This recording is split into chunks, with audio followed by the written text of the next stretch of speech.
সুপ্রিয় দর্শক, আসসালামু আলাইকুম। আপনাদের সবাইকে স্বাগত জানাচ্ছি এখনকার আলোচনা। আপনাদের সঙ্গে আছি আমি সিরাজুল ইসলাম।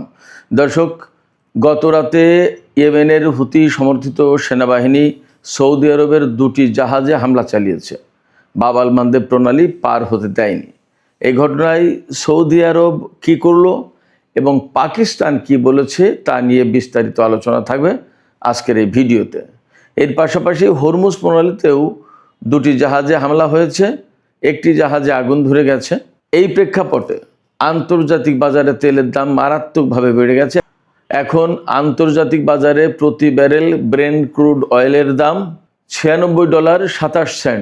গতকালকের চেয়েও সেটা বেড়ে গেছে। আর এক ব্যারেল ওয়েস্ট টেক্সাস ইন্টারমিডিয়েট যে তেল, তার দাম $94.07। পরিস্থিতি যেখানে যাচ্ছে তাতে মনে হচ্ছে আন্তর্জাতিক তেলের বাজার মারাত্মকভাবে অস্থিতিশীল হয়ে উঠবে। এদিকে জর্দানে নিহত মার্কিন সেনাদের লাশ আমেরিকায় পৌঁছানোর পর সেই সমস্ত লাশ গ্রহণ করার আগে সাংবাদিকদের কাছে মার্কিন প্রেসিডেন্ট ডোনাল্ড ট্রাম্প বলেছেন সেনা হত্যার জন্য ইরানকে চড়া মূল্য দিতে হবে, এবং তিনি বলেছেন ইরানের উপরে বোমা হামলা চালানোর জন্য বোমারু বিমানগুলো প্রস্তুত করা হচ্ছে। আমরা এর প্রস্তুতির কথা কিন্তু কম বেশি জানতেও পারছি। কিন্তু ইরান কি করবে? ইরান পরিষ্কার করে ঘোষণা দিয়েছে, দুই তিনটা ঘোষণা আছে। ইরানের পররাষ্ট্রমন্ত্রীর পক্ষ থেকে ঘোষণা আছে যে তারা চোখের বদলে চোখ এই নীতি অনুসরণ করবে সামরিক ক্ষেত্রে এখন থেকে। এপাশে ইরানের সামরিক বাহিনীর যিনি মুখপাত্র ব্রিগেডিয়ার জেনারেল আকরামিনিয়া, তিনি বলেছেন ইরানের সামরিক বাহিনী আগের চেয়ে বেশি প্রস্তুত, এবং আমেরিকা যদি স্থল অভিযান চালাতে যায় তাহলে তারা মারাত্মক রকমের বিপর্যয়ের মুখে পড়বে। এদিকে মার্কিন পররাষ্ট্রমন্ত্রী মার্কো রুবিও বলেছেন ইরান চুক্তির জন্য মরিয়া হয়ে উঠেছে।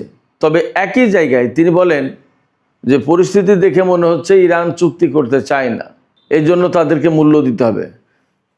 একবার বললেন ইরান চুক্তির জন্য মরিয়া হয়ে উঠেছে, আবার তিনি বলছেন যে চুক্তি চায় না, এর জন্য মূল্য দিতে হবে। আসলে বাস্তবতা কি? অন্যদিকে গতকাল জর্দানের প্রিন্স হাসান এবং প্রিন্স ফয়সাল বিমান ঘাঁটিতে ইরান হামলা চালিয়েছিল। এই হামলায় 8টি মার্কিন MQ-9 রিপার ড্রোন, একদম ব্র্যান্ড নিউ রিপার ড্রোন ধ্বংস হয়েছে এবং 2টি ক্ষতিগ্রস্ত হয়েছে।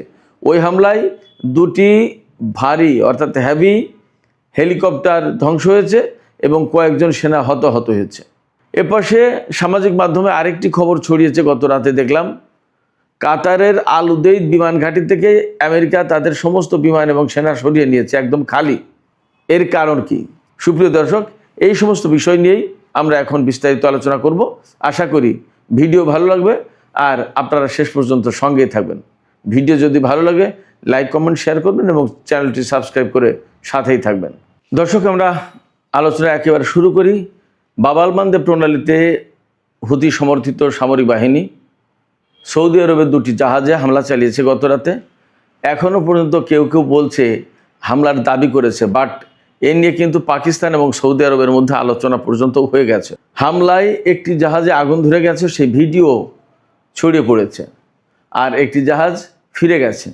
তার মানে ইয়েমেন একদম কার্যকরভাবে তারা যে কথা বলেছিল ঠিক সেইভাবেই বাব আল মানদেব প্রণালীতে সৌদি আরবের বিরুদ্ধে অবরোধ বাস্তবায়ন করা শুরু করেছে। ইয়েমেনের পক্ষ থেকে বলা হচ্ছে যে সৌদি আরব গত 11-12 বছর ধরে যে অবরোধ দিয়ে রেখেছে ইয়েমেনের বিশেষ করে সানা ভিত্তিক যে সরকার, তাদের বিরুদ্ধে আকাশপথে, নৌপথে এবং স্থলপথে, তার জবাবে এই হুতি সমর্থিত সরকার সৌদি আরবের বিরুদ্ধে এই ব্যবস্থা নিল। সেক্ষেত্রে এখন হয় ইয়েমেনের সাথে হুতিদের সাথে যুদ্ধ করতে হবে সৌদি আরবকে, অথবা একটা মীমাংসায় আসতে হবে। এই প্রেক্ষাপটে অর্থাৎ এই যে সৌদি জাহাজের উপর হামলা চালালো, সেখানে পাকিস্তানের প্রধানমন্ত্রী শেহবাজ শরীফ সৌদি যুবরাজ মোহাম্মদ বিন সালমানের সাথে টেলিফোনে কথা বলেছেন। গতকাল পাকিস্তান যে বিবৃতি দিয়েছিল তাতে পাকিস্তানের এই যুদ্ধ সংঘাতে জড়িয়ে পড়ার একটা সমূহ আশঙ্কা তৈরি হয়েছিল।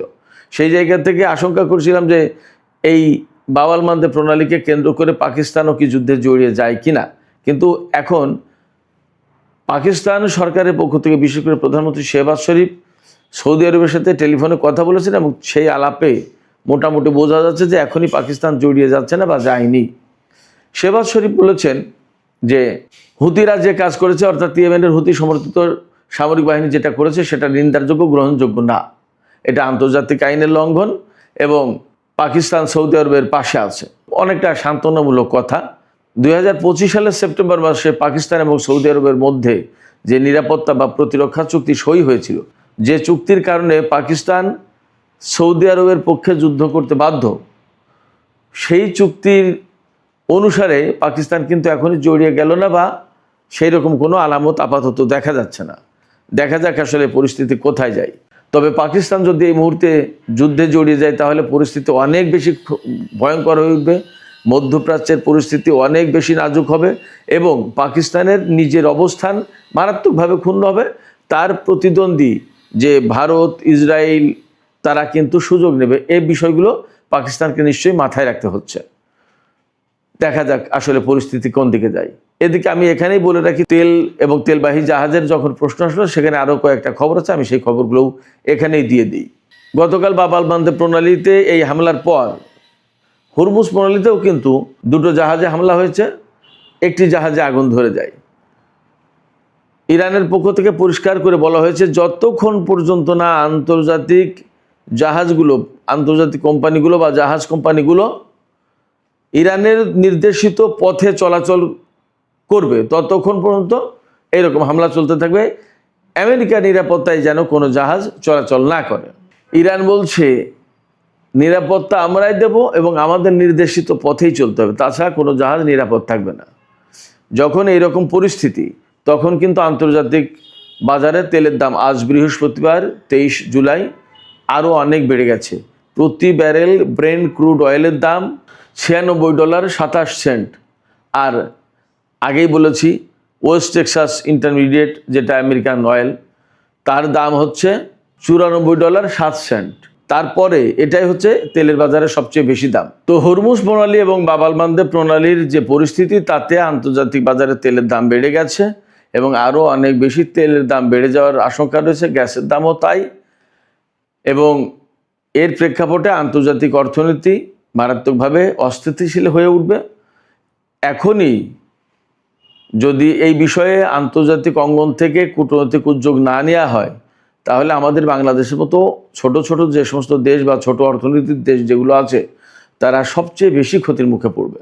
এখনই এই ব্যাপারে আমি এই ভিডিওর মাধ্যমে বাংলাদেশ সরকারের প্রতিও একান্তই অনুরোধ জানাবো, আহ্বান জানাবো, যদি বাংলাদেশ সরকারের পক্ষ থেকে সম্ভব হয় তাহলে এখনই উদ্যোগ নেওয়া উচিত, যাতে এই সংকটের দ্রুত সমাধান করা যায়। বিশেষ করে সৌদি আরবের সাথে, পাকিস্তানের সাথে এবং ইয়েমেনের সাথে, ইরানের সাথে, চীনের সাথে, তুরস্কের সাথে, এই সমস্ত দেশগুলোর সাথে আলাপ আলোচনা করে এই সংকট দ্রুত নিরসন করা দরকার। এদিকে গত 11ই মার্চ হরমুজ প্রণালীতে ইরানের হামলার শিকার হয়েছিল থাইল্যান্ডের একটি জাহাজ মায়ুরি নারী। এই জাহাজে 3 জন নাবিক নিহত হয়েছিল এবং 3 জন নাবিক বেঁচে যায়। সেই নাবিকেরা আজকে ওই জাহাজ কোম্পানির মালিকের বিরুদ্ধে মামলা করেছে। তারা বলেছে যে ইরানের হুঁশিয়ারি অমান্য করে আমাদেরকে এই জাহাজ চালানোর নির্দেশ দিয়েছিল মালিক পক্ষ। মালিকের এই অমান্য করার কারণে 3 জন নাবিক নিহত হয়েছে এবং আমরা সেখান থেকে কোনো রকম বেঁচে ফিরেছি। এই যে সংকট, এই যে ক্ষয়ক্ষতি, জীবনের ঝুঁকি বা ক্ষতি হলো এবং তাদের চাকরিও চলে গেছে সম্ভবত, এই ক্ষতিপূরণ বাবদ মালিককে ব্যবস্থা নিতে হবে, এই জন্য সেই জাহাজের মালিকের বিরুদ্ধে মামলা করেছে। সুপ্রিয় দর্শক, এবার আমরা